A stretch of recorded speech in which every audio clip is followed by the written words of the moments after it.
दिल्ली सुल्तानों के अंतर्गत जजिया, जकात, खम्स और खराज ये कर लिए जाते थे। खराज लैंड टैक्स था, भूमि कर था। राजपूत काल के से ही लैंड टैक्स वसूलने की परंपरा स्थापित थी।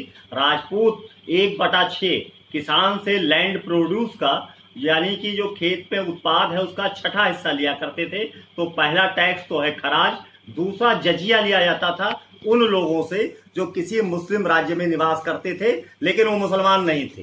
तो अगर उस राज्य में रहना है, चूंकि राज्य सेवा नहीं लेता है आपसे, तो या तो आप मुसलमान बन जाइए या आप जो है राज्य छोड़कर चले जाएं या आप जजिया दें। तो ये बाध्य किया गया। जो बड़े अच्छे कुशल प्रशासक थे अलाउद्दीन खलजी और फिरोज शाह जैसे लोगों ने पुरोहित वर्ग से भी लिया और बहुत से मामलों में दूसरे हिंदुओं ने उन पुरोहितों की तरफ से जजिया जमा किया। तो राज्य की आय का दूसरा साधन जजिया और फिर तीसरा जकात, यानी जकात मुसलमानों से लिया जाता था। यह धार्मिक कर था जो मुसलमान धार्मिक क्रियाकलापों के लिए राज्य को कर दिया करते थे, वो जकात की श्रेणी में आते थे।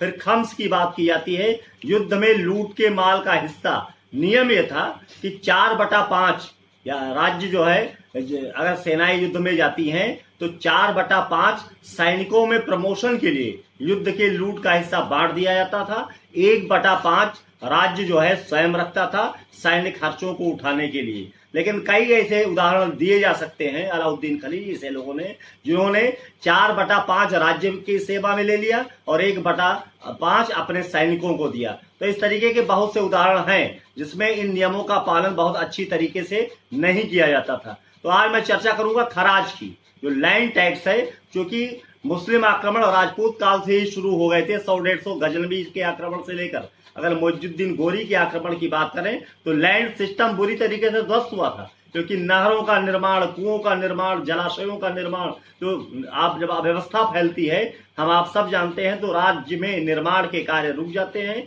यह प्रभाव भी उस समय राजपूत शासकों के अंतर्गत उत्तर भारत में दिखाई देता है। तो राज्य की जो इनकम है, भू राजस्व उस समय कहते थे, वो घट गई थी। लेकिन वो राजपूत काल के शासक अपने किसानों से राज्य की आय का, यानी कि किसान के खेत में पैदा हुए लैंड प्रोड्यूस का 1/6 छठा हिस्सा लिया करते थे।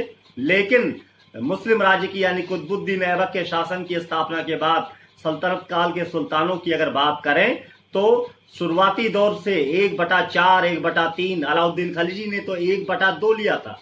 राज्य से, किसान से जो आय थी उसका एक लैंड प्रोड्यूस का, यानी उत्पादन का 1/2, यानी आधा हिस्सा लिया करता था और किसान अपनी ही भूमि पर बटाईदार बन गया था। भूमि का वास्तविक स्वामी सुल्तान को माना जाता है कि सुल्तान की ही सारी भूमि है।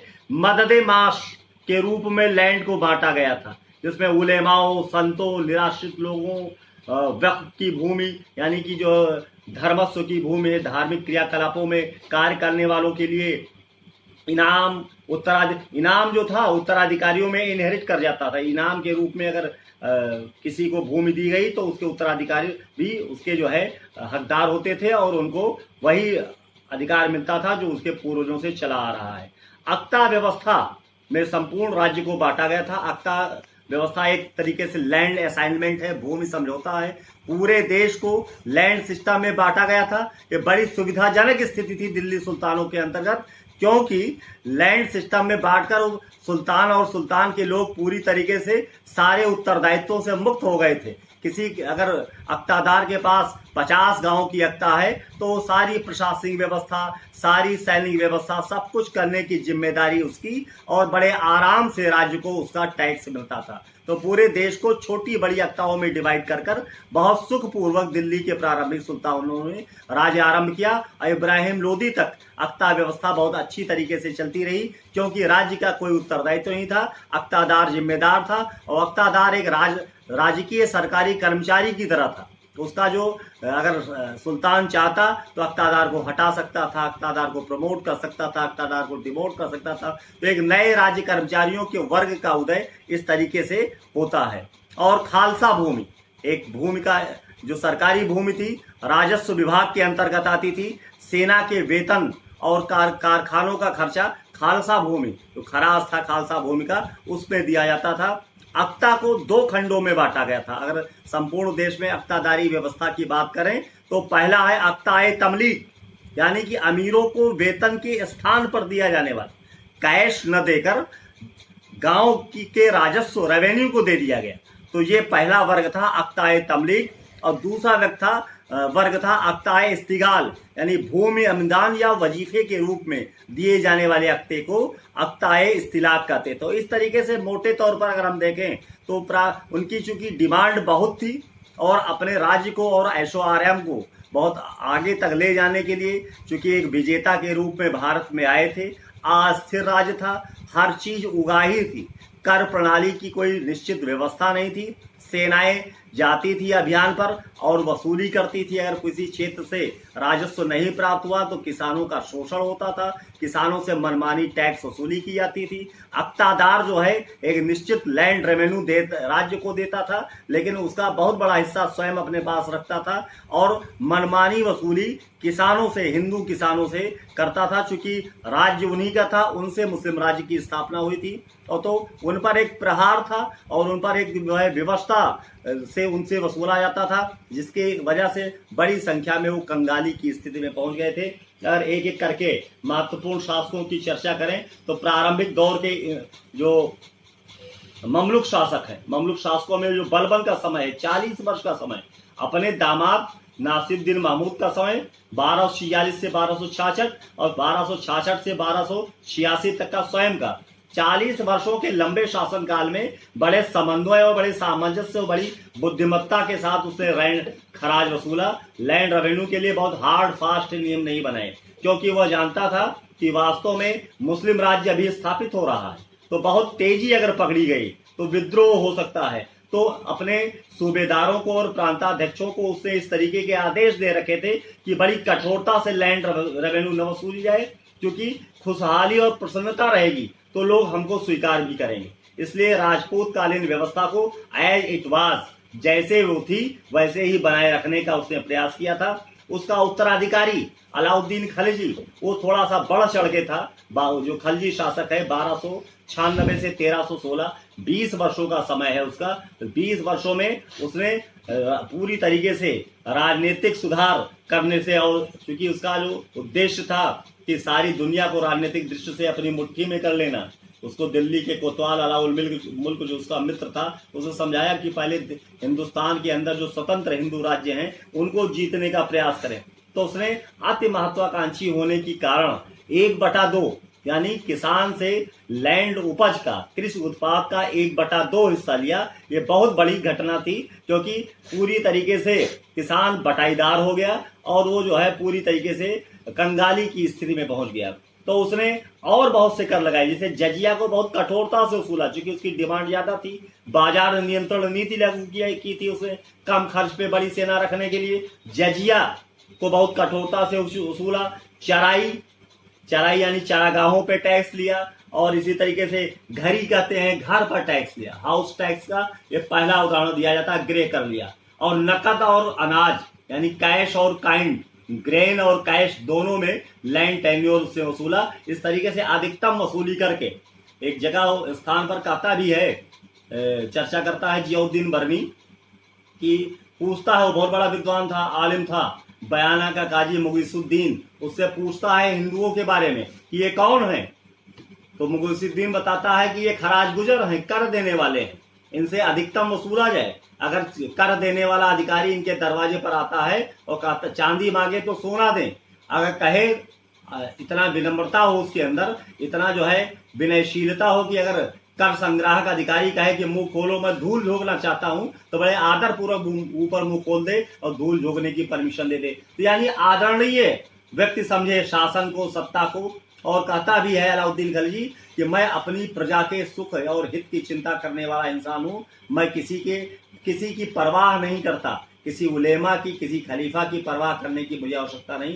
मैं बहुत पढ़ा लिखा इंसान तो नहीं हूँ, कयामत के दिन अल्लाह मेरे साथ क्या करेगा मुझे नहीं पता, लेकिन एक चीज स्पष्ट है कि अपनी प्रजा, और उसकी अपनी प्रजा कौन थी, उसकी अपनी प्रजा मुस्लिम प्रजा थी, हिंदू प्रजा उसकी अपनी प्रजा नहीं थी। इसी तरीके से तुगलक शासकों की बात करें तो उसने बटाई व्यवस्था उससे लागू की, और जो है खराज प्रदेशों में पैदावार के हिसाब से बड़े वैज्ञानिक तरीके से, जो कि बाद में शेर शाह सूरी ने 1540 से 45 के बीच में अपने शासनकाल में पैमाइश करवाई थी भूमि के प्रकार की, फिर कहाँ से कितना लैंड रेवेन्यू लिया जाए, उसको सबको निर्धारित किया था। सब कुछ अनुमान नहीं था, वो पहले ही साल के पहले ही एक एनालिसिस करवाता था। तो ये सब वैज्ञानिक प्रणाली का सूत्रपात वास्तव में तुगलक शासकों के समय में ही हो गया था। तो प्रत्येक प्रदेश में कितना लिया जाए, फिर दो खंड उसके किए, दो श्रेणियां बनाई, एक तो प्रांत, अन्य प्रांत, और दूसरी श्रेणी की दोआब।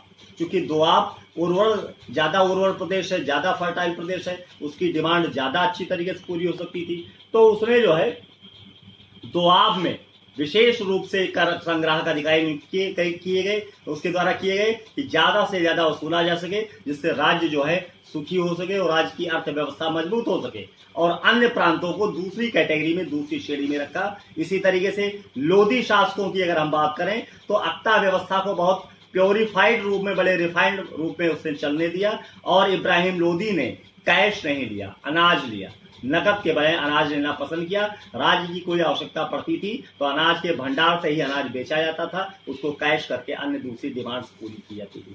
तो ये मोटे तौर पर लैंड से कैसे जमीन पैसा वसूला जाए, कैसे कर वसूला जाए, ये विषय है। दूसरी बात यह है कि लैंड को कैसे ज्यादा प्रोडक्टिव बनाया जाए।